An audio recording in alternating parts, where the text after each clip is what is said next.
해보죠. 네. 오늘 골로새 3장이에요. 골로새서 3장. 제가 말씀드렸지만 골로새서는 바울이 개척한 교회가 아니고요. 에바브로라고 하는 사람이 감옥에 있는 로마까지 지금 바울에게 온 겁니다. 그래서 바울에게 골로새 교회의 상황에 대해서 말씀을 해줬고 거기에 대해서 골로새 교인에게 편지를 쓴 겁니다. 그런데 우리가 4장 맨 뒤에 보면 알지만 이 편지는요 돌려보라는 편지예요.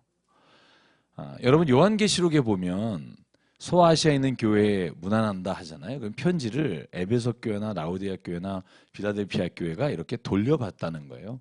오늘 4장에도 마지막에 그런 표현이 있어요. 너희가 다 읽었으면 라오디게아 교회에 이걸 좀 갖다 줘라. 그리고 읽게 해라. 그리고 라오디게아 교회에서 편지 쓴 거를 너희에게 오면 너희가 그것도 읽고 그걸 나한테 좀 보내다오. 이렇게 편지를 이렇게 두루두루 보면서 위로받고 편지를 통해서 신앙을 나누고 이 사랑의 편지야 계속 놀고 있어요. 그죠? 자, 우리 전호준 전사님이 교회 오셔서 첫 번째 작품이에요. 목사님 이거 정말 전에 있던 교회에서 대박 났었어요. 그랬는데 우리 또 대박 났어요. 하나도 없는 걸로 딱 한 통 누가 쓰시고 지금 5개월인가요? 계속 이렇게. 그러나 저는 믿어요. 언젠가 이게 누군가 이렇게 편지가 좀 위로가 될 수 있기를 바라는 마음이 있는데 요즘 편지 쓰는 게 또 습관이 안 돼서 그래요. 어떤 사람들이 그러더라고요. 뭐 이렇게 편지를 쓰자 그러면 차라리 그냥 컴퓨터로 자판으로 쳐서 그걸 이렇게 넣는 경우도 많더라고요. 그래서 좀 여러분들이 그 사람이 희망이다. 제가 참 좋아하는 말인데요. 제가 좋아하는 책이기도 하고 결국 우리가 사람을 어떻게 대하고 사람과 관계를 어떻게 맺고 우리가 사람에게 어떠한 희망을 두느냐가 저는 우리 모든 삶에 있어서의 이 땅에서의 어떤 목적이라고 봐요. 그래서 그걸 꼭 기억하시면서 오늘 골로새를 좀 읽었으면 좋겠고 3장 볼게요. 3장 보면 저희가 1절부터 4절까지는 한번 읽었는데 오늘 1절부터 5절까지 저와 함께 한 목소리 읽겠습니다. 시작. 그러므로 너희가 그리스도와 함께 다시 살리심을 받았으면 위의 것을 찾으라. 거기는 그리스도께서 하나님 우편에 앉아 계시느니라. 위의 것을 생각하고 땅의 것을 생각하지 말라. 이는 너희가 죽었고 너희 생명이 그리스도와 함께 하나님 안에 감추어졌음이라. 우리 생명이신 그리스도께서 나타나실 그때에 너희도 그와 함께 영광 중에 나타나리라. 그러므로 땅에 있는 지체를 죽이라. 곧 음란과 부정과 사욕과 악한 정욕과 탐심이나 탐심은 우상 숭배니라. 아멘. 여러분 오늘 저희 성경 번역에는 빠져 있지만 헬라어 원문에 보면 가르라고 하는 단어가 있어요. 왜냐하면 앞에 있는 여러분 이렇게 초등학문 따라가지 말고 악한 것을 따라가지 마십시오 라고 하고 다시 3장에 왜냐하면 우리는 이러이러한 사람이기 때문입니다 이거예요. 그래서 우리 번역에는 좀 빠졌지만 왜냐하면을 넣으면 더 확 와닿죠. 그러니까 너희가 그리스도와 함께 다시 살리심을 받았기 때문에 너희는 이제 과거의 혹은 이전의 삶 그리고 땅의 삶을 더 이상 너희가 추구하고 살지 마라. 여러분 구원 받으셨죠? 네. 이쪽 동네 구원 받으셨다고 확신하죠? 네. 날짜 얘기해 보세요. 당황스럽죠? 하나님의 말씀으로 말미암아 구원받은 사람, 또 우리가 특히 골로새서가 쓰고 있는 단어 있죠. 그리스도의 비밀을 안 사람. 그리스도의 비밀이라는 게 다른 게 아니에요. 예수가 그리스도이십니다. 예수님이 이 땅에 오신 하나님이시며 그분이 우리의 복음이시고 구원이십니다. 그 비밀을 깨닫는 사람은 자 오늘 이제 주의해야 될 단어들이 나와요. 3장 전체가 다 이 단어에 엮여져 있어요. 첫 번째가 뭐냐면 땅의 것. 반대편에 뭐가 있어요? 땅의 것을 여고 위의 것. 우리가 위의 것 그러면 하늘의 것이라고 말해도 되겠죠. 그죠? 하늘의 것. 자, 이 반대되는 개념인데요. 오늘 제가 이걸 좀 힘줘서 말하려고 해요. 땅의 것과 하늘의 것, 위의 것의 차이가 뭔가, 그리고 이걸 왜 사도 바울이 이렇게 길게 썼을까. 에베소서에 나오는 말씀하고도 아주 근접해요. 4장 22절부터 나오는 요 뒤에 반복되는 단어가 있죠. 에베소서 똑같은 거 제가 지난주에 잠깐 설명드렸어요. 어떤 단어죠? 옛 사람. 9절 보실래요? 그렇죠. 그리고 또 위에 것에는 어떤 사람이 들어가요? 자, 10절에 새 사람 들어가죠.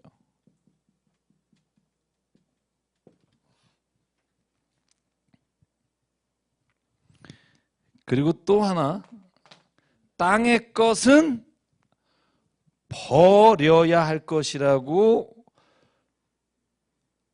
어디에 나오죠? 여러분, 땅의 것을 버려라 라는 단어가 어디 나오죠? 8절에 보면 너희가 이 모든 것을 벗어버려라. 벗어버려라 하고, 그 다음에 그러면 보시면 새 사람을 뭐하라? 입어라. 그죠? 자, 사도 바울이 가지고 있는 편지, 사도 바울이 갖고 있는 생각은요, 땅의 것은 옛사람이 따라가는 거예요.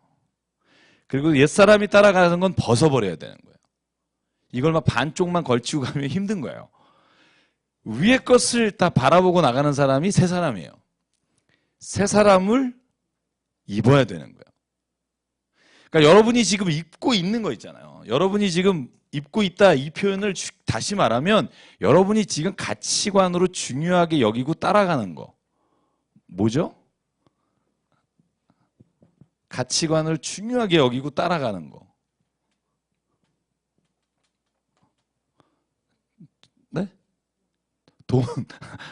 네. 참 이게 우리가 끊을 수 없는, 네. 돈. 네. 또 뭐가 있을까요? 자식.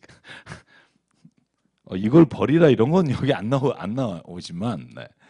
여기 11가지 단어가 나와요. 11개의 단어가. 그러니까 땅의 것 하고서 쭉 보면 음란과 부정과, 음란 그러면 sexual, 그러니까 그 성적인 걸 말하고요. 부정 그러면 immorality예요. 그러니까 그 우리가 보통 도덕적이지 않은 거, 그렇게 표현할 수 있고요. 그렇게 11개가 나와요, 목록이. 여러분 잘 보시면 알겠지만 위의 것을 입어라 할 때 목록이 9개 정도가 나와요. 그 뒤에 뭐 찬송과 이런 단어들을 부가적인 거로 보면, 그래서 제가 이 9개가 마치 갈라디아서 5장 22절에 나오는 성령의 9가지 열매하고 비슷해요. 여러분 이따 보시면 아실 거예요. 그러니까 사도 바울이 쓰고 있는 편지에 사도 바울이 하고 말하는 패턴이 좀 다르지만 깊게 보면 그것들을 이렇게 한 묶음씩 말할 수가 있어요. 자, 벗어야 될 땅의 것, 옛사람의 습관이 뭐냐? 오늘 한번 목록만 쭉 봐볼게요. 자, 5절, 그 다음에 8절, 9절 초반까지인데 한번 5, 6, 7, 8, 9까지 읽어볼게요. 시작. 그러므로 땅에 있는 지체를 죽이라.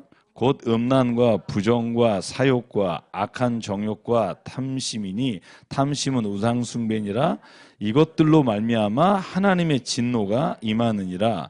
너희도 전에 그 가운데 살 때에는 그 가운데 행하였으나 이제는 너희가 이 모든 것을 벗어버려라. 곧 분함과 노여움과 악의와 비방과 너의 입에 부끄러운 말이라. 너희가 서로 거짓말을 하지 말라. 옛사람과 그 행위를 벗어버리고, 여기까지만 보죠. 자, 이 목록을요 이렇게 길게 쓴 이유가 뭘까요?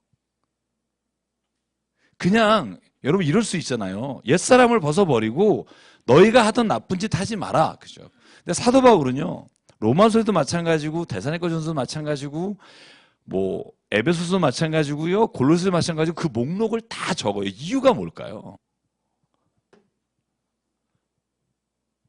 피곤해서 저는 웬만하면 안 적을 것 같아요. 막 이런 거 있잖아요. 근데 여기 사도 바울이 뭐냐면 너희가 전에 그렇게 살았던 이라는 말이 있어요. 그러면 반대로 말하면 뭐예요? 지금은 그렇게 살지 않는다는 거잖아요. 너희가 전에는 그렇게 살았던 이 땅의 것을 벗어버리고 제하여버려라 하면서 목록을 쭉 말한단 말이죠. 여러분은 한번 질문해봐야 돼요. 나는 진짜 이 11가지 나와 있는 죄의 품목 혹은 옛사람이 가지고 있는 성품을 내가 지금 갖고 있나? 아니면 그걸 벗어버렸나? 여러분 벗어버리셨어요? 벗고 있는 중, 그죠? 뱀이 허물 벗듯이 이제 반쪽은 나왔고 이제 반쪽은 아직. 사도 바울이 강하게 말하는 거예요. 그러니까 왜 이걸 말하냐 하면 이게 안 되면, 그러니까 이 11가지 혹은 땅의 것, 옛사람의 성품을 벗지 않으면 하나님의 것, 위의 것을 기쁨으로 맞을 수가 없다는 거예요. 이거는 같이 공존해서 같이 있으면서도 행복할 수 있는 게 아니라 이걸 벗어버려야 진짜 하나님이 주시는 기쁨을 맛볼 수 있는 자리에 갈 수 있다는 거예요. 자, 마저 한번 읽어보고 얘기할게요. 그러면은 위의 것은 뭐냐? 하나님의 것, 하나님으로부터 오는 것, 우리가 따라가야 되고 입어야 될 게 뭐냐? 한번 목록 읽어보죠. 12절부터 한번 볼게요. 12절부터 좀 깁니다만 17절까지 같이 읽을게요. 시작. 그러므로 너희는 하나님이 택하사 거룩하고 사랑받는 자처럼 긍휼과 자비와 겸손과 온유와 오래 참음을 옷 입고, 누가 누구에게 불만이 있거든 서로 용납하여 피차 용서하되 주께서 너희를 용서하신 것 같이 너희도 그리하고, 이 모든 것 위에 사랑을 더하라. 이는 온전하게 매는 띠니라. 그리스도의 평강이 너의 마음을 주장하게 하라. 너희는 평강을 위하여 한 몸으로 부르심을 받았나니 너희는 또한 감사하는 자가 되라. 그리스도의 말씀이 너희 속에 풍성히 거하여 모든 지혜로 피차 가르치며 권면하고 시와 찬송과 신령한 노래를 부르며 감사하는 마음으로 하나님을 찬양하고, 또 무엇을 하든지 말에나 일에나 다 주 예수의 이름으로 하고 그를 힘입어 하나님 아버지께 감사하라. 아멘. 여러분, 이 9개 내지 10개 되는 거, 여러분이 지금 그걸 입고 살고 있는지 한번 보실래요? 내가 정말 이걸 입고 살고 있는지. 사도 바울이 오늘 그걸 얘기하는 거예요. 골로새 교인에게 너네가 이걸 벗어버리고 이걸 지금 입고 있는지를 보지 않으면, 그걸 내가 확신하고 나가지 않으면 신앙 안에서 진짜 하나님이 주시는 신앙의 참 맛을 모른다. 그러니까 제가 좀 더 과격하게 말하면 가짜다 이거예요. 가짜다. 만약에 이걸 추구하고 살면서 하나님 앞에 나와서 예수 믿는 사람이라 그러면 그건 가짜다. 왜냐하면 새 사람을 입으면 이렇게 살 수가 없다. 그럼 저한테 그런 분이 있을 거예요. 어우, 이거 어떻게 안 하고 사냐고. 그런 분 없어요 혹시? 아니 어떻게 무슨 악한 정욕이나 탐심이나 분함이나 노염이나 이런 걸 어떻게 안 하고 사냐고. 그럼 사도 바울은 왜 이렇게 말을 할까요? 안 그러고 못 살잖아. 우리가 생각하기에 지금, 그죠? 다 그러고 사는데 이런 생각 안 드세요? 저만 그래요? 여러분 그런 생각 안 들어요? 왜 그런데 사도 바울이 이런 미련한 말을 할까요? 그냥 듣기 좋으라고? 예를 들면 이렇게 사는 것을 지향하는 우리니까 우린 좀 다르다, 이렇게 얘기하고 싶은 걸까요? 저는 아니라고 생각해요.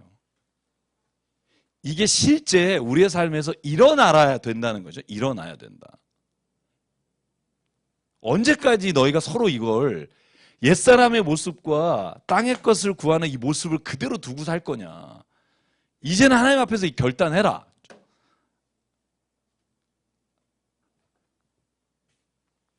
여러분 그렇게 안 들리세요? 그렇게 들리세요? 저는 그렇게 일단 들려야 된다고 생각해요. 그러니까 부부끼리나 아니면 가정에서 만약에 이런 일이 있을 때 이걸 그냥 너 왜 이렇게 했어? 나쁘게 했어? 막 왜 너 이런 짓을 할 거야 안 할 거야? 이게 아니라 가족에서 모든 대화가, 저는 만약에 이런 방향으로 된다면 사도 바울이 원하는 그것이 이루어지지 않을까. 오늘 그 행동을 한 거에 대해서 아빠가 혹은 엄마가 아니면 뭐 자녀가 부모를 그래도 좋고 오늘 그걸 예수님께서 다 받아주셨다고 생각해요. 뭐 우리가 앞으로는 더 주님이 원하시는 걸 향해서 갔으면 좋겠습니다.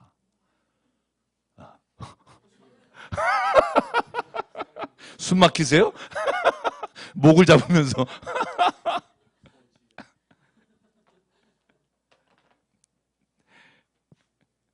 만약에 우리에게 만약 이 사도 바울이 이렇게 지겹게 반복하고 있는 걸 그냥 하는 말이다라고 생각하면 내가 볼 때 인생의 변화가 없다는 거죠. 그건 그냥 바울이 하는 말이고 제 말을 오해하지 마십시오.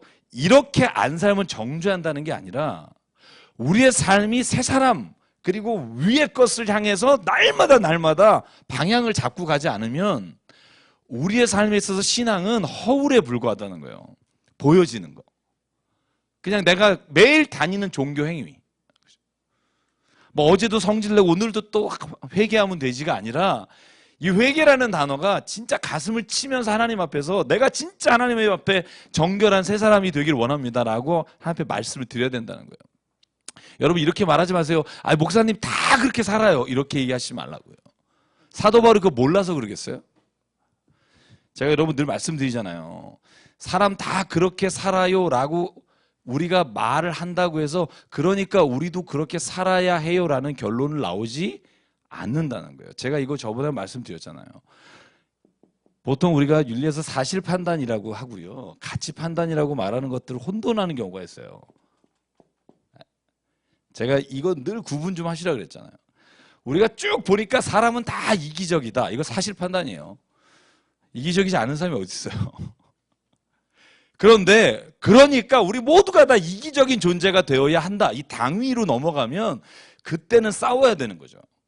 왜냐하면 여기에는 인간이 본래 어떤 존재인지 혹은 인간이 무엇을 위해 살아야 되는지 한 문제가 거기에 있기 때문이에요. 세상 사람들이 다 나 자신 역시도 이기적인 존재다. 우리가 팩트를 보니까 그런데 그럼에도 불구하고 하나님은 우리에게 오늘 본문에 뭐라고 나와요? 하나님 창조자의 형상을 따라 한번 보실래요? 오늘 그냥이 아니라 10절에 이렇게 돼 있어요. 10절을 가만히 보십시오. 한 번만 더 읽어볼게요. 시작. 새 사람을 입었으니 이는 자기를 창조하신 이의 형상을 따라 지시게까지 새롭게 하심을 입은 자니라. 아멘. 그러니까 우리는 세상 사람들이 뭐라고 말해도 우리를 지으신 그 하나님이 그의 형상을 따라 지으셨기에 우리는 그 지시게까지 날마다 새롭게 하심을 입어야 한다. 세상 사람들은 하나님을 모르니까 하나님을 믿지 않으니까 우리 존재는 다 그렇게 살다가 때가 되면 떠나는 거야. 빈손으로 왔다 빈손으로 가는 거다.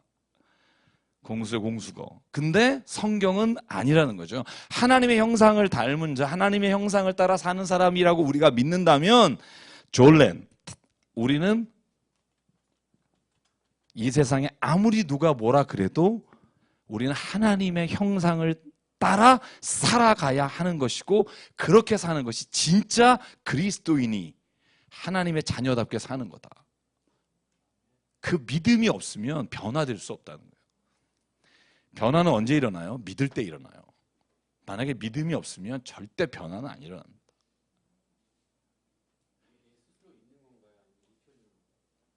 새 사람을 입으라라고 할 때요. 저는 늘 그런 생각해요. 하나님은 우리에게 새 사람을 입혀주실 준비가 돼 있고요.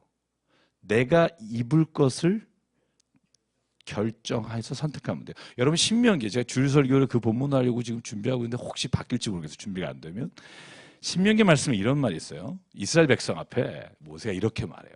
신명기 30장일 거예요.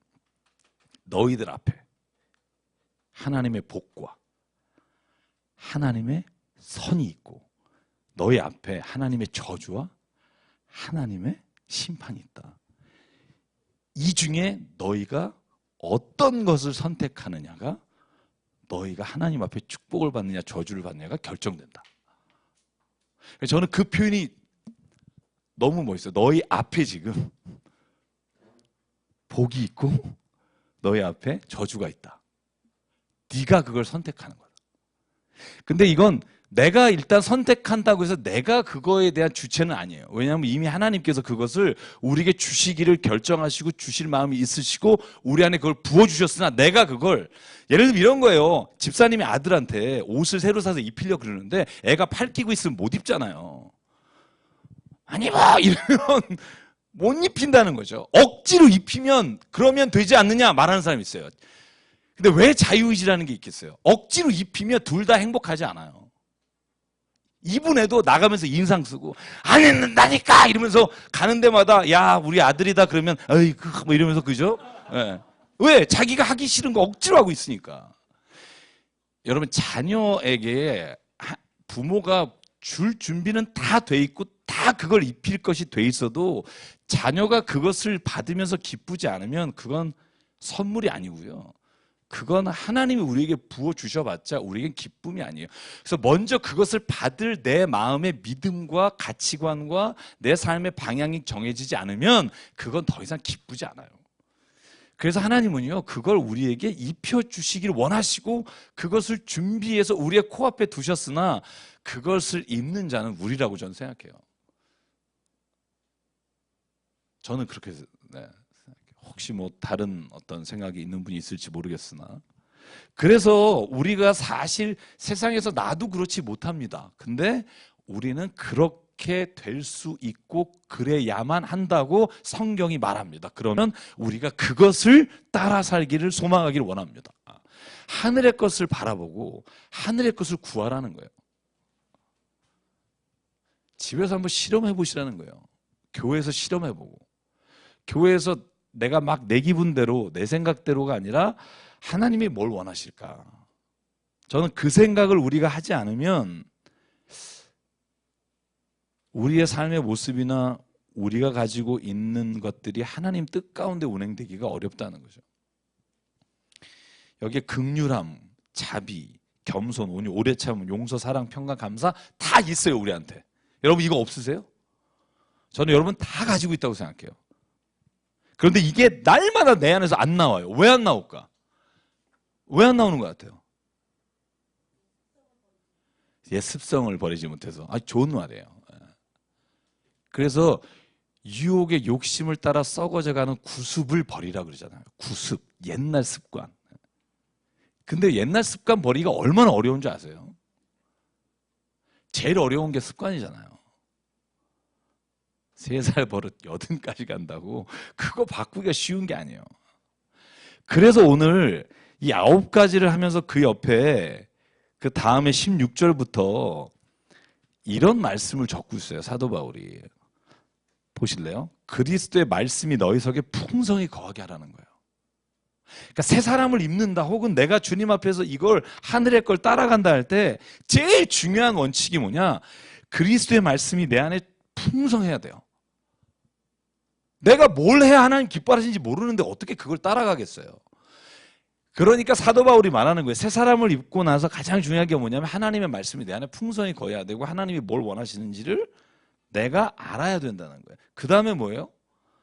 모든 지혜로 피차 가르치고 권면하라.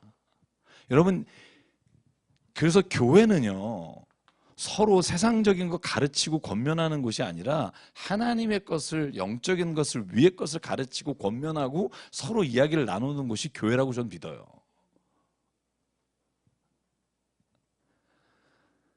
그 다음에 세 번째 뭐예요? 시와 찬송과 신령한 노래를 부르고 감사하는 마음으로 하나님을 찬양하고. 쉽게 말하면 우리 안에 하나님의 말씀과 우리 안에 하나님을 향한 감사와 찬양이 늘 충만할 때 그때 우리가 위의 것, 새 사람을 입고 살 수 있다는 거예요. 여러분 근데 이건 전 정확한 것 같아요. 내가 삶의 자리가 하나님의 자리로부터 멀어지면 멀어질수록 옛날 습관은 나와요. 저도요 그런 거 있잖아요. 옛날 친구 만나면 옛날 버릇 나와요. 뭐 침 뱉고 뭐 이런 거 있죠.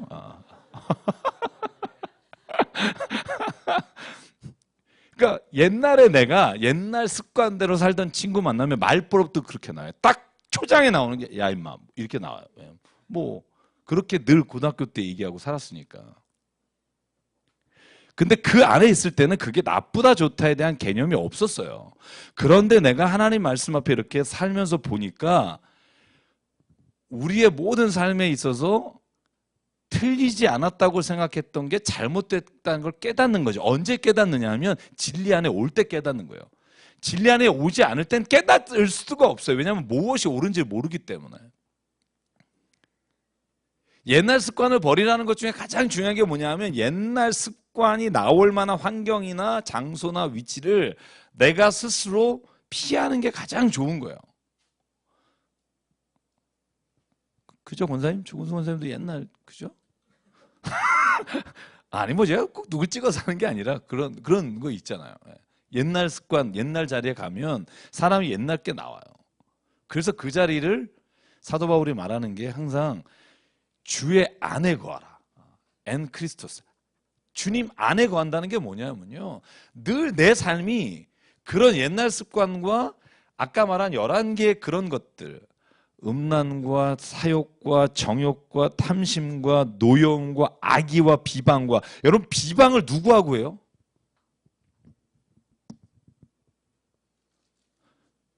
맞는 사람하고 해요. 이 죽이 맞는 사람하고 비방하죠. 예를 들어서 처음 본 사람한테 비방을 막 서로 누구 비방하고 그러지 않아요.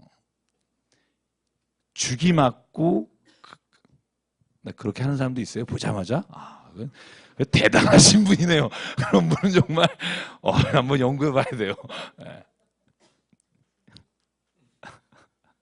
정치인들은 정말 저는 그분들은 화성에서 오신 분 같아요. 화성에서. 어제까지 여러분 그거 아세요? 국회의사당에서 막 멱살 잡고 막 심지어는 막 체류탄 뿌리고 그러다가도요. 그 다음 날 어디 출판회에서 보면 악수하고 같이 술 먹고 그래요. 저는 그런 쇼맨십이 없다고 생각해요. 요번에도 얼마 전에 그런 거 아시죠? 국회에서 막 그러다가 어디 모임 가니까 여야가 하나가 돼서 이렇게 밥 먹고 있고 그거 보여줬잖아요. 앞에서 막 싸우고 막 소리 지르고 막 발언할 때 그랬던 사람들이 따로 앉아서 또 막 얘기하고 저분들의 마음에 뭐가 있을까? 그래서 저는 소피스트가 한 말이 참 맞아요. 정치하는 사람하고는 같이 어울리면 안 돼요. 정치하는 사람은 자기의 이익을 위해 사람의 생각과 판단을 흐리게 하는 자이기 때문에 가슴으로 정치하는 사람이 있으면 좋겠어요. 가슴으로. 우리나라에 아직 없어요. 제가 볼 땐 그래요. 제가 시간이 되면 좀 나가야 되는데 시간이 없어요. 농담입니다. 네. 그래서 비방하는 사람은 비방하는 사람 만났을 때 비방하고요. 그 다음에 젊은 사람 혹은 우리가 나쁜 짓 하던 사람 모였을 때 나쁜 짓 하고요. 그래서 오늘 사도 바울이 가장 하는 말의 핵심이 뭐냐 하면 너의 삶의 자리를 바꾸라는 거예요. 옮기라는 거예요. 그렇지 않으면 옛사람으로부터 나올 수 없다는 거예요. 왜 우리가 술, 담배 얘기를 자꾸 해요? 그 자체가 지옥 간다 이런 지옥 안 간다 이런 주제가 아니라 그게 옛날 습관과 나쁜 습관이 나올 수 있는 가장 좋은 자리이기 때문에 그래요. 그러니까 그 자리를 우리가 피하는 것이 좋다라고 사도 바울도 말하는 거죠. 눈에 보이는 게 다가 아니라 눈에 보이지 않는 것에 진리가 있습니다. 여러분 이게 기독교인이 가지고 있는 믿음이에요. 눈에 세상에 아무리 이익이 되고 좋은 것이 보여도 진짜 것은 눈에 보이지 않는 데 있습니다.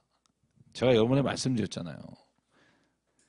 사실 우리가 세상에서 판단하는 모든 잣대는요. 세상에 없어요. 우리 안에 우리 본래적 자 안에 있다고 제가 늘 말씀드리잖아요. 제가 그런 얘기 한번 들었죠. 이등병 삼각형을 아직도 못 그린다고 이 땅에서. 아무리 기계가 정밀해도 10에 29승, 10에 30승에 1 가면 이등병 삼각형이 조금씩 틀려요. 0.0000000 29개 1 편차가 있어요. 세상에는 아직 완벽한 못 그래요. 그런데 우리 머리는 이미 그 완벽한 이등병 삼각형을 가지고 있잖아요. 이게 제 논증이 아니라 칸트의 논증인데요. 그러니까 실은 정말 본질적인 건 어찌 보면 눈에 보이는 것으로 인해 증명되는 게 아니라 우리가 가지고 있는 선험적 주체라고 그러죠. 우리가 가지고 있는 경험 이전에 사람이 가지고 있는 이 안에 있을 수 있다는 거예요. 저는 그게 성경적으로 보면 하나님이 우리에게 주신 거라고 생각해요. 우리가 선이란 걸 어떻게 알겠어요? 세상을 보면서 선한 것이라는 생각을 할 만한 근거가 없을 때가 너무 많아요. 그런데 우리 안에는 선이라는 게 있단 말이에요. 누군가 죽어가는 사람을 살려주고 싶은 마음, 막 이런 거죠. 이건 본래적 자, 내가 원래 하나님의 창조되신 형상을 따라 있기 때문에 우리에게 있다고밖에 표현할 수 없다는 거죠. 인간의 존엄성, 세상에 인간의 존엄성이라는 게 어디서부터 올까? 세상에는 어떤 근거로도 인간의 존엄성이라는 것에 대해서 밑받침할 만한 근거가 없어요. 저는 그것이 다 우리에게 하나님이 주신 마음이라고 생각해요. 그렇지 않고는 해결할 수가 없어요. 방법이 없어요. 제가 이번 여름학기에 대학에서 강의하려고 어제 이제 운전하러 갔어요. 가다가 전화해 보니까 폐강됐대요. 메르스 때문에. 그래가지고 오면서 그런 생각했어요. 내가 강의를 준비하면서 참 이렇게 막 젊은 사람들하고 나누고 싶고 막 이렇게 만들어가고 싶었던 막 혹은 뭐 그런 어떤 학문적인 거에 대한 걸 하나님이 왜 준비시켰을까? 근데 또 그런 생각이 드는 거야. 수요생활 공부를 하나님이 또 이렇게 풍성하게 할 수 있게 하시려고 하는 게 아닐까. 그래서 요즘 다시 공부를 시작하고 있어요. 그래서 예전에 한 6, 7년 쉬었었잖아요. 대학 강의를 이제 교회 개척하면서. 근데 제가 이전에 정말 이렇게 했던 것들 혹은 내가 썼던 것들 이런 것들을 한번 다 꺼내서 지금 한 달 반 동안 그렇게 쌓아놓고 지금 보고 있는데 그것 중에 제가 제일 마음에 와서 저렇게 터치했던 게 뭐냐 하면 하나님의 형상이라는 거였어요. 하나님의 형상. 이마고 데이. 내 안에 하나님의 형상이 있다. 여러분 저는 그걸 믿어요. 여러분 안에 하나님의 형상이 있습니다. 만약에 우리에게 이 믿음이 없다면 우리의 신앙에는요. 우리가 어떤 방향을 갈지를 모를 거예요. 왜 예수께서 복음이시고 예수께서 진리실까? 저는 이 땅에 오셔서 친히 인간이 되셔서 우리로 하여금 너희도 그걸 할 수 있다고 보여주셨기 때문에 저는 그래서 예수님이 진리라고 생각해요.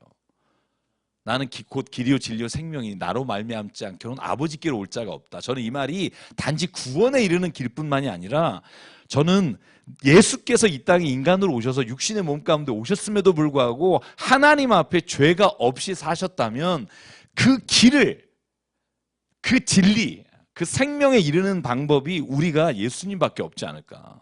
예수님을 따라가고 예수님이 하시는 삶의 기준을 가지고 가야 저는 우리가 하나님이 원하시는 그 생명을 가지고 살 수 있지 않을까.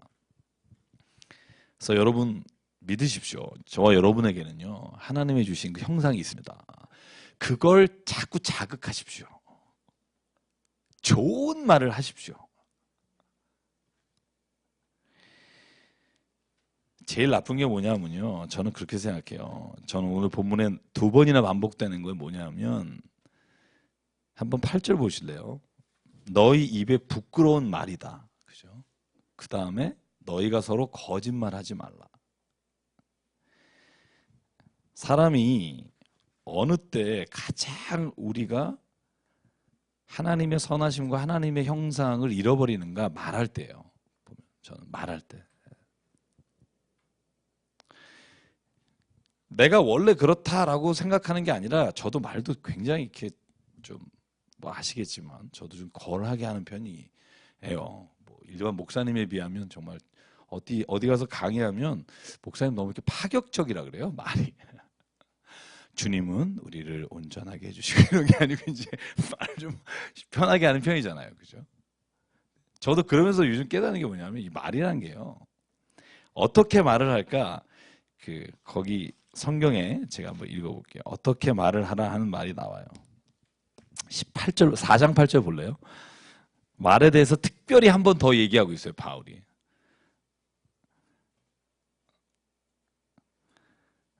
아니 6절이네요. 6절 한번 보실래요? 6절 같이 읽을게요. 시작. 너희 말을 항상 은혜 가운데서 소금으로 맛을 냄과 같이 하라. 그리하면 각 사람에게 마땅히 대답할 것을 알리라. 아멘.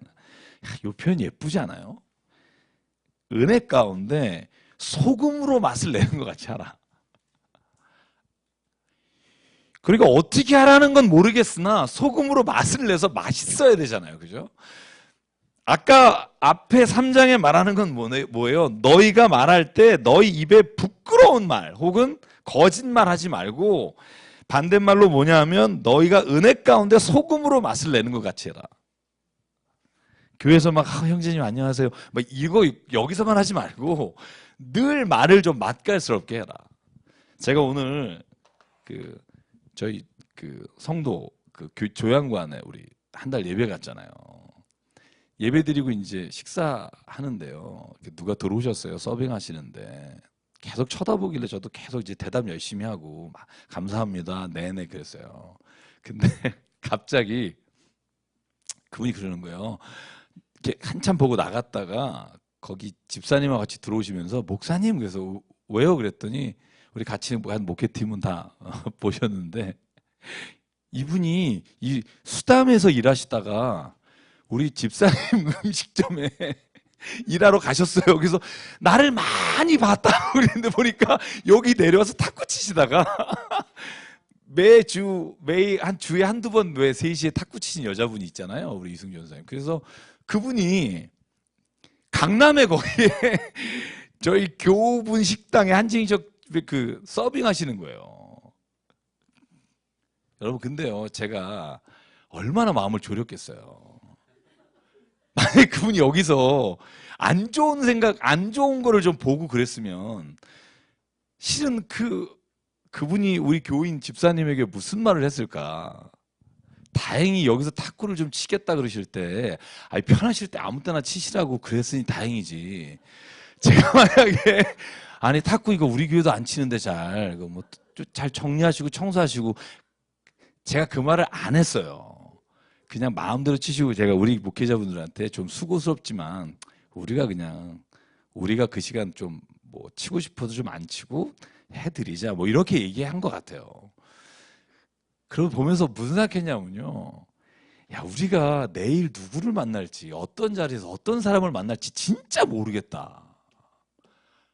아니 몇 달 전에 여기서 일하신 분이 우리 집사님 식당에서 일하시면서 거기 들어오셔서 너무 고마웠다고 여기서 진짜 막 할 게 없었는데 탁구를 치게 해주셔서 그러면서 우리 말 한마디가 제가 어디 가서 교회가 아니거나 내가 모르는 사람이라고 던졌던 그 말 한마디가 실은 어떤 사람에게는 기독교에 대한 혹은 사람에 대한 가장 안 좋은 거를 느끼게 할 수 있지도 않을까.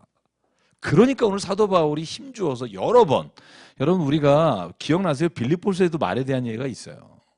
사도 바울은 그래서 어찌 보면 옛사람에서 새사람으로 바뀌어지는 것 중에 가장 귀한 터닝 포인트가 뭐냐면 말이에요.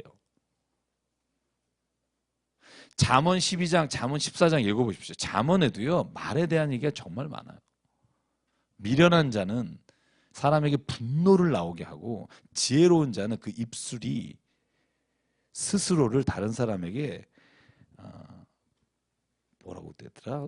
스스로를 다른 사람에게 지킬 수 있다. 나쁘지 않고 자기를 잘 지킬 수 있게 한다. 말에 관한 말씀이 정말 많거든요. 왜 그럴까? 실은 저는 우리의 입 밖으로 나가는 거. 예수님이 말했잖아요. 너의 마음에 있는 것이 입으로 나간다. 야고보서 1장 마찬가지잖아요. 혀는 불의한 것이다. 혀가 조그맣지만 마치 방향키가 큰 배를 움직이는 것처럼 너의 말의 혀가 너의 인생과 방향을 결정한다. 야고보서 1장과 3장에 반복되는 말도 역시 말이에요.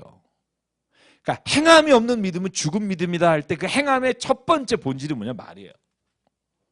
부부간에 말을 바뀌면요 관계가 바뀌어요. 제가 이런 말은 늘 말씀드리죠. 반말하고 야 뭐 이렇게 지내던 사람이요 존댓말 써보세요. 불편해져요? 불편해져요. 왜 불편할까? 그러니까 말을 바꾸고 제가 요즘에 뭐 아시는 분 아시지만 부부 정말 좀 오랫동안 부부 상담했어요. 정말 시간 뭐 저녁 시간까지 막 늦게까지. 그런데 너무 잘 됐어요. 정말 지난주부로. 근데 제가 몇 개월 동안 바라보면서 그 모든 관계에 깨진 게 뭐냐 말이에요. 이 말이 깨지니까 아무리 여러분 뭐 멋있는 사람, 예쁜 사람, 사람의 밑바닥이 드러나는 거예요. 가장 더럽고 쓴물이 이 말에서 나와요. 제 앞에서도 심지어는 사람들이 말을 주체를 못해요. 왜냐하면 그 말을 들으면 확 화가 나니까 장소도 못 가리게 되고요. 사도 바울은 말합니다. 옛사람에서 새사람의 성품으로 바뀔 때 가장 중요한 게 뭘까? 말입니다. 여러분 근데 이걸 진짜 오늘 듣고 참 좋은 말이다가 아니라 진짜 한번 내가 이 옛사람의 기준에서 새사람의 기준으로 한번 살아보겠습니다. 하나님 내가 진짜 한번 내가 그 이분대로 가겠습니다라고 좀 결단하면 좋겠어요. 오늘 좀 이 자리에 오셨으니까 내가 오늘 그렇게 살겠습니다. 하나님 나에게 힘을 주십시오. 내가 진짜 이 11가지가 아니라 하나님이 주신 이 9가지의 긍휼하심과 하나님 말씀하시는 자비와 겸손과 온유와 평강과 사랑과 용서와 이걸 가지고 살겠습니다.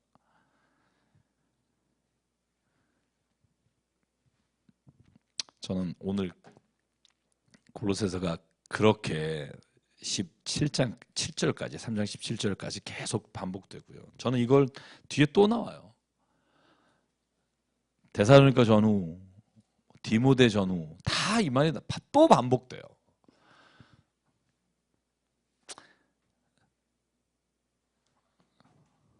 말을 한번 바꿔볼까요? 몇백 분하고 말해볼까요? 한번? 무슨 말 해볼까요? 집에선 사랑합니다. 뭐 여기 옆에서 사랑합니다. 그러다가 이제 주차장 내려가면 또 막 바뀌잖아요, 그죠? 우리 여기 있는 분 중에 한번 페이스북에 한번 올린 적 있어요. 누가 제가 누구라고 얘기는 안 하겠으나 차만 운전하면 이 입이 그렇죠. 근데 그게 저는 그런 생각해요. 언젠간 바꿔야죠가 아니라 시작해보자는 거죠. 그래서 제가 지난주에도 강조했지만 훈련이 필요해요. 내 입술에 재갈을 물리라. 그렇죠? 그래서 야고보가 말한 것처럼 훈련이 필요합니다. 내 입술로 말하는 것도 훈련해야 되고요. 왜냐하면 옛사람의 말의 습관에서 새사람의 말의 습관으로 넘어오는데 저도 지금 굉장히 힘들거든요. 저 굉장히 노력하고 있거든요. 저희 딸에게, 제 가족에게. 어제 저녁에도 하나님 앞에 기도하면서 말했어요. 그런 일이 많아요. 저녁 11시에 들어갔을 때 딱 뭘 시키더라고요. 자긴 자려고 이제. 아빠는 잘 테니까 나는 잘 테니까 아빠가 해. 그때 찬송을 불렀어요, 제가 그냥. 야밤에 11시 반에 속으로 조금 소리 내서 제가 왜냐면 또 찬양 예배 드렸잖아요. 그죠? 그러니까 또 아직 그게 남아 있는 거예요, 찬양이. 그래서 주 사랑이 나를 숨쉬게 해 세상 그 어떤 어려움 속에도 주의 사랑 나를 그러면서 두더지 똥을 닦아가면서 1시간 동안 청소했어요. 정말 마음은 이렇게 확 이렇게 그죠? 근데 희한한 게요. 찬송하면 내 마음이 갑자기 기뻐져요. 일단 하나님께서 왜 찬송하라고 했을까? 오늘도 그 말이 나오잖아요. 하나님께 찬미와 찬송을 드려라.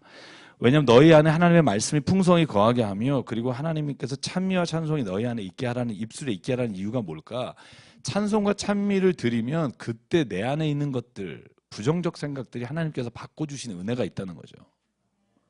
근데 이걸 우리가 하기가 어려운 거예요. 거기까지 가게. 왜? 그렇게 하면 내가 손해볼 거 아니까 안 하고 싶을 때가 있잖아요.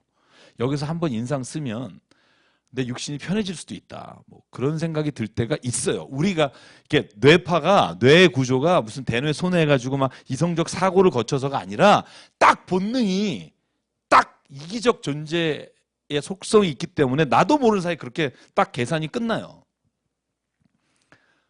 그걸 이기려면 내가 세상의 본성에 대해서 싸울 준비가 되어 있어요. 내가 이걸 싸워서 이기겠습니다. 그러면 하나님이 약속하신 하나님의 것으로 채우신 은혜는 반드시 주신다고 믿어요. 저는 이건 제 확신입니다. 하나님이 하시는 걸 한번 봐라. 어떻게 하시나 봐라. 그걸 자꾸 11조 축복에만 적용하지 마시고요. 이 성품에도 적용하시면 하나님이 너를 어떻게 하시나 봐라. 나도 상상하지 못하는 하나님이 그 길로 너를 이끌어 가실 거다. 그러면 관계가 변하고, 말은 관계라 그랬죠. 관계가 변하면 그러면 내가 살아가는 삶의 자리에서 옛사람에 살았던, 그래서 나왔던 결과와 다른 새 사람이 가져야 되는 결과를 하나님이 나에게 주시는 거죠.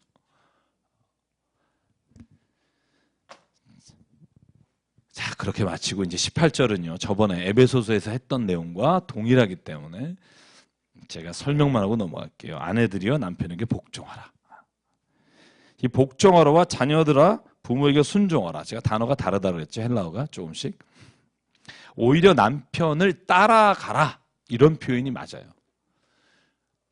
자녀들에게는 순종하라. 오베이란 단어가 맞고요. 주 안에서 마땅하다. 남편들아 아내를 사랑해라. 그것도 에베소랑 똑같죠. 그죠? 그런데 에베소는 뭐라 그래요? 주께서 너를 위해 십자가에 죽으신 것처럼 사랑하라. 그죠? 여기는 뭐라 그래요? 아내를 어떻게 하지 마라? 괴롭게 하지 마라. 막대하지 마라. 이런 뜻이에요. 막대하지 마라. 무자비하게 대하지 마라. 힘들게 하지 마라. 자, 종들아, 아비들아, 자녀를 어떻게 하지 마라? 노엽게 하지 마라. 화나게 하지 말라는 거죠. 여러분, 왜 화나지 말게 하느냐? 이유가 나와요. 에베소에서는 이유가 안 나오죠. 왜? 낙심하지 않게 하기 위해서. 이 원어로 보면 영어 성경 번역도 그렇게 되어 있는데 discourage예요. 용기를 잃어버리고 막 위축되고. 그러니까 부모나 특별히 아버지들이 자녀를 노엽게 할 때 자녀가 위축돼서 용기를 잃어버릴까 봐 그런 말을 하지 말라는 거죠. 그리고 이 말이 그냥 성경에 있는 얘기가 아니라 그냥 그렇게 해야 합니다. 하십시오. 그러면 관계가 바뀝니다. 자, 종들아 상전에게 순종하라. 그러나 사람 대하듯 하지 말고 하나님 대하듯 하라. 주께 대하듯 하라. 무슨 일이든 주께 대하듯 하고 사람에게 하듯 하지 말라. 기업의 상을 주께 받을 줄 알아라. 하나님은 외모로 취하지 않는다. 그리고 나서 4장 넘어가면 상전들아 이렇게 나와요. 자, 재밌어요. 상전들아 의와 공평으로 종들에게 베풀어라. 자, 의와 공평 제일 중요한 단어예요. 특별히 우리가 어떤 일을 행할 때 아니면 회사와 기업에서 아니면 우리가 어떤 일을 행정적으로 처리할 때 가장 중요한 단어예요. 의와 공평. 영어로 하면 justice와 equality예요. justice라는 말은 뭐냐면 의롭게 하는 거예요. 옳게 하라는 거예요. 그리고 equality는 사람들을 평등하게 위아래 나눠서 나누지 말고. 왜? 이유가 뭐예요? 너도 상전이 있다. 너도 하늘에 상전이 있다는 걸 알아라. 이 상전이라는 단어가요. 헬라어를 제가 성경을 오늘 찾아보니까 큐리어스예요. 그러니까 네가 주인이라고 생각하냐? 하늘의 주인이 또 계시다. 너의 주인은 하늘에 계신 하나님이시다.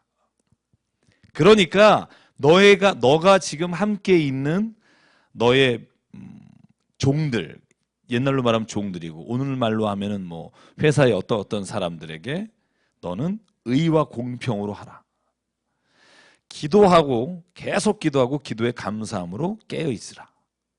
또한 우리를 위하여 기도하되 하나님이 전도의 문을 우리에게 열어주사 그리스도의 비밀 또 나오죠. 제가 골로새서에 나오는 주제가 비밀이라 그랬죠. 말하게 하시기를 구하라. 내가 일 때문에 매임을 당하였노라. 그리하면 내가 마땅히 할 말로써 이 비밀을 나타내리라. 이 비밀이 뭐예요? 예수 그리스도.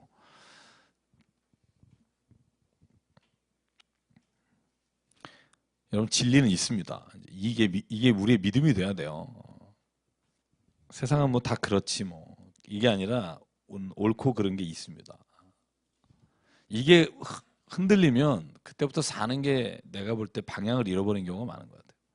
그러니까 내가 옳다고 생각하는 것이 아니라 성경에서 옳다고 말하는 것을 내가 따라가며 다른 사람에 대해서는 용납하고 다른 사람에 대해서 넓은 마음을 가지는 게 필요하죠. 그러나 자기가 진리가 무엇인지 옳은 것이 무엇인지에 대한 기준이 없는 사람은요 바람에 흩날리는 겨와 같아요.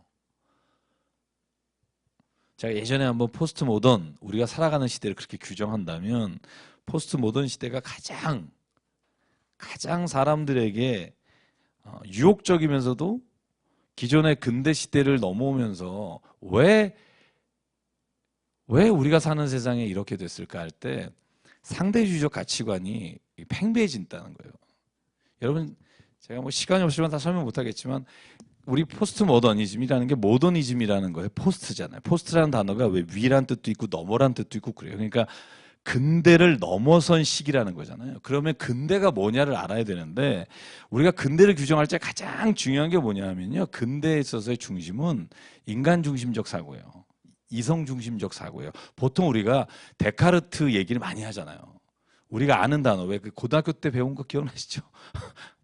고등학교 수업 해볼까요? 왜 그 고깃도 에르고 줌이라고 여러분 기억나죠? 생각한다, 고로 나는 존재한다. 그죠? 그래서 사실 생각하는 주체가 나잖아요. 그죠? 그러니까 우리가 어떤 존재, 무엇이 있다라고 할 때 가장 근거는 뭐냐면 나라는 거예요. 생각하는 내가 있고 내가 대상을 분간하고 대상을 판별해서 아 얘는 쓸만한 거 아닌 거 이렇게. 근대의 핵심이 그런 거예요. 주체가 객체를 대상화시켜서 내가 이용할 수 있게 되는 거죠. 그러니까 굉장히 산업도 발달되고 그죠? 자연도 발달되고. 그런데 문제가 뭐예요? 그러다 보니까 내 필요에 의해서 상대방을 도구화하는 거예요. 내 이익에 따라서 이 사람이 쓸만한지 아닌지를. 왜냐하면 내가 주체고 가장 중요한 중심이니까. 그래서 자연 파괴도 예전에도 있었지만 더 심해지는 거죠. 제가 뭐 다 말씀드릴 수는 없지만 우리가 상대주의적 가치관을 가지고 세상을 살아가게 된 어떤 그 정신적 배경이 굉장히 오래전에는 여러분 그 소크라테스 시대까지 올라갈 수 있지만 지금 보면 포스트 모던 시대가 우리로 하여금 이런 근대 사상이 가지고 있었던 이성 중심적 사고가 잘못됐다는 것을 사람들에게 막 매스컴에도 그렇고 계속 얘기한다고요. 여러분 그래서 핵심이 뭐라고 그래요? 그런 핵심이 뭐예요? 아는 게 힘이다. 이게 이제 소위 말하는 근대 정신이잖아요. 아는 게 힘이다. 그러니까 지식을 쌓고 이성적 사고와 합리화를 추구하는데 그런데 그게 딱 바뀐 게 전제가 뭐냐면 이런 거예요. 푸코가 말한 것처럼 힘이 지식이다. 그죠? 옛날에는 알면 아는 것으로 인해 우리가 선한 것과 옳은 것과 진리를 찾아갈 수 있다고 생각했는데 여러분 요즘은 그렇지 않잖아요. 그리고 그 해석이 좀 맞는 것도 있어요. 뭐냐 하면 여러분 이런 거예요. 힘이 있는 사람이 옳은 것을 기준을 정하는 거죠. 세상이 그렇게 돼버렸잖아요. 여러분 뭐 우리 정치 얘기하면 그렇습니다만 뭐 힘 있는 사람이 옳고 그름을 규정한다는 거죠. 여러분 왜 그 조선시대 역사 보면 그렇잖아요. 조선시대 역사 보면 왜 이성계 씨는 이성계 그 위화도 회근을 해서 조선 시대를 만들어도 굉장히 찬사를 받고 그죠? 만적이나 이런 분은 이제 이렇게 일으키시면 난이라 그러잖아요. 난 어지러울 난자를 쓰잖아요. 왜냐하면 역사를 기록한 사람이 누구냐에 따라 그죠? 그래서 소위 말해서 힘이 아는 것을 규정한다는 게 표현하거든요. 제가 지금 이 얘기를 드린 이유 중에 하나는 뭐냐면 그러다 보니까요. 요즘은 모든 게 다 상대주의예요. 저 사람이 저렇게 하면 저런 이유가 있겠지. 이 사람이 이렇게 하면 이런 이유가 있겠지. 여러분 그렇게 살다 보니까 우리 안에도요. 신앙도 그 중에 하나가 돼버린 거예요. 뭐 교회 오면 교회가 말하고 있는 진리치. 옳다고 하는 것도 있다. 그러나 세상에 나가서 이것도 옳다. 그죠? 우리가 이렇게 충돌되는 진리를 서로 옳다고 살아갈 때가 많아요. 우리 안에. 그러다 보니까요. 예전에는 신앙인으로 사는 게 목숨을 걸고 삶이 같이 갔는데 요즘은 안 그래요. 요즘은요. 신앙으로 내가 아는 거, 내가 이렇게 가야 된다는 거하고 내가 세상에서 요령껏 사는 거하고 이게 다 다르지 않다라는 생각이 내 안에 있어서 나로 하여금 자꾸 신앙의 진리 안에서 거하는 삶에 대해서 주춤하게 만든다는 거죠. 그런데 저는요. 성경 말씀을 읽어보면 읽어볼수록, 그리고 세상에 대해서 제가 바라보면 바라볼수록 우리 안에 진리에 대한 확신이 없으면 우리가 세상을 살아가면서 확신 가운데 우리 인생을 살아갈 수가 없다는 거예요. 그래서 저는 요한복음에 예수께서 하신 말씀, 진리를 알지니 진리가 너희를 자유케 하리라. 이 자유케 하리라는 건요, 내 마음대로 한다는 게 아니에요. 내가 진짜 진리를 믿고 살아가는 사람에게 진짜 내가 불안하지 않고 그 길을 걸어가는 데 있어서 확신이 있다는 거예요. 이 자유함이라는 게 여러분 내가 마음대로 사는 자유가 아니라 진리 안에 거하는 자유예요. 여러분 이런 거 있잖아요. 우리가 뭔가 이렇게 부모님이 뭔가 이렇게 딱 해줬을 때, 제시했을 때 이거를 막 내 마음대로 가면서 불안한 거 있잖아요. 이거 분명히 한번 까지는데 이런 거 있잖아요. 어디니? 나 지금 애들이랑 도서관 왔어. 그런데 막 음악은 왜 이렇게 크니? 아니야, 뭐 음악 듣고 있어. 그러면서 왜 그 불안함 있잖아요. 그죠? 뭔가 이렇게 옳은 게 뭔지를 아는데 내가 안 가는 불안함 있잖아요. 그건 자유가 아니에요. 진짜 자유함은 내 안에서 불안이 없어지는 거예요. 불안과 내 안에 있는 절망이 없어지는 게 자유함이에요. 그런데 우리는요, 그런 불안하고 죄책감에 시달리고 하는 걸 자유라고 착각하는 거죠. 그래서 저는 사도 바울이 오늘 말하는 어떤 성경 안에서의 핵심이 뭘까? 여러분, 우리가 진리에 대한 확신이 있어야 돼요. 하나님이 말씀하시는 것이 옳다라는 믿음이 있어야 그 길을 걸어가면서 불안하지 않고 주저하지 않을 수 있고 그 길을 걸어갈 수 있고요. 내가 지금 오늘 새 사람을 입은 그 모습대로 살아갈 때 하나님이 약속하신 하늘의 것, 하늘에 있는 모든 약속하신 것들을 내게 이루어주신다는 확신, 내가 하나하나 체험하면서 가다 보면 아, 이것이 진리구나, 아, 이렇게 사는 게 하나님이 원하시는 거구나, 내가 그렇게 살 수 있다는 거예요. 근데 그 확신이 없으면 걸어가지도 못해요. 야, 이렇게 살다가는 세상에서 내가 이거 사람들한테 경쟁해서 이길 수 있을까? 제가 어머니 기도하면서 그런 얘기 했어요. 어머니 기도하신 분이 한 분도 안 계시네요. 자녀들이요, 여러분, 착한 거 되게 싫어해요. 부모님이 의외로. 학교 가서 왜 빙신같이 너는 맨날 네가 그래 막 이러고 혼내요. 그래서 제가 그랬어요. 그러지 마시라고. 세상에서 좀 바보 같은 사람이 있어야 거기가 진짜 하나님의 선하심이 일어날 수 있고 그게 내 자녀가 된 게 기뻐야 되는 거죠. 비관한 예문 들으면 그런 거예요. 우리 애는 공부할 시간에 공부는 안 하고 공부도 잘 못하는데 어려운 애 돕는 거 손들어서 그 쉬는 시간에 그걸 도우러 다닌다는 거예요. 막 미치겠다는 거예요. 다른 애들은 그 수업 시간에도 공부하고 있는데 막 그런 거 있잖아요. 그런 마음이 드는 거죠. 그때 제가 그래서 그랬어요. 그게 축복이 아니냐고. 세상에 다른 애들은 다 그렇게 살 때 진짜 그것이 옳은 것이라고 믿고 살아감으로 인해 그 안에서 누군가에게 감동을 줄 수 있는 삶은 아무나 사는 게 아니라고. 머리가 좋아서 좋은 곳에 좋은 대학에다 좋은 걸 할 수는 있지만 성품이 훌륭해서 이 땅을 바꾸는 사람은 저는 우리의 믿음의 자녀들이 된다고 믿어요. 그 확신이 있어야 되는 거예요. 저는 확신이. 저도 그러나 막상 저희 딸이 그러면 어떡할까 막 고민은 되지만 저는 믿습니다. 그렇게 하자. 마지막으로 사장입니다. 이거만 마실게요. 네. 자, 말을 소금에 마칠 램과 같이 하라. 이거 밑줄 쳤다가 집에서 그렇게 안 하면 저한테 문자 주세요. 우리 남편이 뭐 이렇게 안 했어요. 뭐 이렇게. 자, 보시죠. 그리고 나서 이름을 쭉 말해요. 이름이 굉장히 많이 나옵니다만 두기고 첫 번째 나오죠. 두기고가 내 사정을 너에게 알려주려고 보낸다. 사도행전 20장 4절에 나오는 사람이에요. 아시아 사람 두기고. 그런데 여기 본문에 보면 아마 골로새 교회 출신이었을 것이다 보고요. 오네시모도 마찬가지예요. 이 두 사람이 다 너희와 함께 있었던 사람이다. 이렇게 돼 있고요. 오네시모는 여러분 알죠? 9절에. 오네시모가 어디에 나오죠? 성경에? 빌레몬서. 이야. 네. 빌레몬서가 빌레몬에게 오네시모 이 종을 용서해 주라고 쓴 편지예요. 이 오네시모가 어떤 사람이냐? 빌레몬의 집에 종으로 있다가 도망 나와서 로마에 왔는데 아마도 로마에 바울이 도착해서 자택연금이니까 말씀을 들었든지 그러니까 로마에서 내 아들같이 된 오네시모 이렇게 돼 있어요. 그러니까 다시 빌레몬에게 편지를 써요. 네가 네 종이 노예가 이탈하면 죽일 수도 있는 권한이 있으나 내가 너에게 부탁한다. 오네시모를 용서해다오. 그게 빌레몬서예요. 빌레몬서도 감옥에서 쓴 4개의 편지 중에 하나고요. 아주 짧습니다. 성경에서 가장 짧은 성경 중에 하나죠. 오네시모도 함께 보내는 거예요. 골로새 교회. 이제 로마에서 복음을 받아들이고 이제 바울과 같이 사역하는 사람이 된 거죠. 너희에게서 온 사람이다 이렇게 말해요. 10절에 누가 나오죠? 아리스다고. 여러분 기억나십니까? 아리스다고. 사도행전 20장에 나오는데요.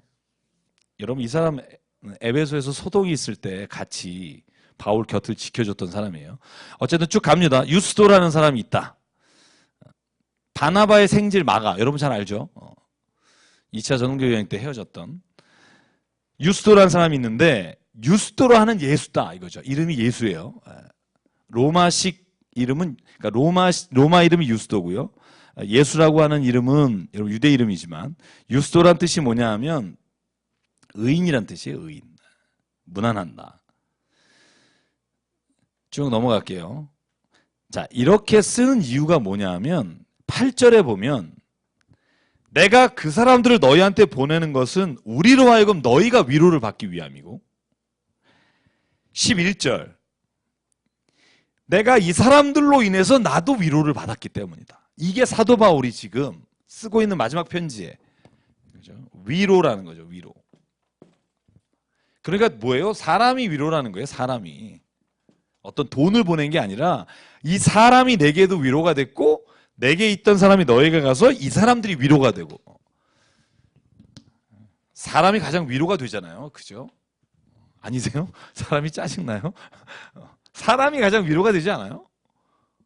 우리 박 집사님 아들이 오니까 너무 위로가 되지 않아요? 그죠? 실은 사람만큼 위로가 되는 게 없어요. 만약에 그게 정말 내가 마음을 열고 오늘 사도 바울처럼 받아주면 가족이 왜 지옥이 돼요? 위로가 안 되니까 서로. 그러니까 지옥을 천국으로 바꾸는 방법은 뭐냐? 사람이 위로가 되는 거예요. 들어오자마자 막 이렇게 긁는 게 아니라 위로해 주는 거죠. 말을 바꾸십시오. 천국이 됩니다. 12절 그리스도 예수의 종인 너희에게서 온 에바브라가 말씀드렸죠. 에바브라 너희가 문안한다. 그가 항상 너를 위해서 기도하고 확신 가운데 서 있고 그가 너를 라오디게아에 있는 자들과 히에라볼리에 있는 자들을 위하여 많이 수고하는 게 내 증인이다. 14절부터 마지막까지 읽고 마치죠. 시작. 사랑을 받는 의사 누가와 또 데마가 너희에게 문안하느니라. 라오디게아에 있는 형제들과 눈바와 그 여자의 집에 있는 교회에 문안하고 이 편지를 너희에게서 읽은 후에 라오디게아인의 교회에서도 읽게 하고 또 라오디게아로부터 오는 편지를 너희도 읽으라. 아키뽀에게 이르기를 주 안에서 받은 직분을 삼가 이루라고 하라. 나 바울은 친필로 문안하노니 내가 매인 것을 생각하라. 은혜가 너희에게 있을지어다. 아멘. 자, 뭐 한 1, 2분만 한 사람만 해볼까요? 더베라는 사람, 데마라는 사람, 데마. 14절에 있죠, 데마. 누구죠? 누군지는 잘 모르지만 데마라는 사람이 한 번 더 나와요. 디모데후서 4장 10절에. 근데 뭐라고 나오냐 하면 여러분 디모데후서가 바울이 쓴 편지 중에 가장 마지막에 쓰였다고 저희가 알려져 있는 거예요. 가장 마지막에. 그 제일 먼저 쓴 편지는 제가 뭐라 그랬죠? 데살로니가 전서. 디모데후서 맨 마지막 그러니까 쓴 편지의 맨 마지막 4장 10절에 이렇게 써 있어요. 데마란 이름이 나와요. 이 세상을 사랑하여 나를 버리고 데살로니가로 갔고 이렇게 돼 있어요. 나를 버리고 세상을 사랑해서. 여기는 지금 그러기 전이겠죠. 데마가 지금 너에게 문안한다. 근데 그 디모데후서에 보면 데마는 이제 세상을 사랑해서 나를 버리고 갔다. 근데 나를 버리고 간 사람 목록이 3사람 더 나와요. 그 중에 저 약간 충격적인 것도 있는데 그레스게라는 사람도 있고 디도도 있어요. 제가 읽으면서 이제 마지막으로 드리고 싶은 말씀이 그거예요. 여러분 신앙으로 시작했으면 끝까지 가봅시다. 끝까지 가봅시다. 그죠? 그러면 뭔가 우리 인생에서 마지막에 같이 이렇게 서로 확신 가운데 승리를 외치는 그런 우리가 됐으면 참 좋겠습니다. 마지막까지 가자. 영화도 있죠? 끝까지 간다. 그죠? 영화도 있습니다. 그래서 어쨌든 골로새서 말씀은요. 제가 이렇게 읽으면서도 느꼈지만 그냥 들으라고 주신 말씀이 아니고요. 우리 안에서 그 일이 일어나기를 원하시는 말씀이라고 믿어요. 그래서 오늘부터 한번 그 훈련을 좀 해보셨으면 좋겠습니다. 하나님 안에서 이 훈련을 내가 하겠습니다. 내가 새 사람을 입는 이 훈련, 내가 오늘 사도 바울이 말한 9가지의 사도 바울이 말한 새 사람이 입어야 할 것들을 진짜 입어보겠습니다. 실수가 있어도 그것이 옳은 것이라고 내가 주님 앞에 선언하고 갑니다. 그러면 하나님이 우리 가운데 그 일을 매일매일 이렇게 더해 주실 줄 믿습니다. 우리 옆에 분에게 한번 인사하죠. 우리 한번 이 말씀대로 살아봅시다. 말씀대로 진짜 살아봅시다. 한번 좀 진짜 살아봐 좀 뭐 이렇게 살아봅시다. 진짜 하나님 이루어 주시기 원합니다. 얼굴이 바뀔 거예요. 저는 확신해요. 얼굴이 바뀌고 아마 우리의 삶에서 많은 부분들이 바뀔 거다 확신하고요. 제가 기도하겠습니다. 같이 잠깐 좀 기도하죠. 하나님 앞에 하나님 이것이 정말 초대교회 사람들에게 들으라고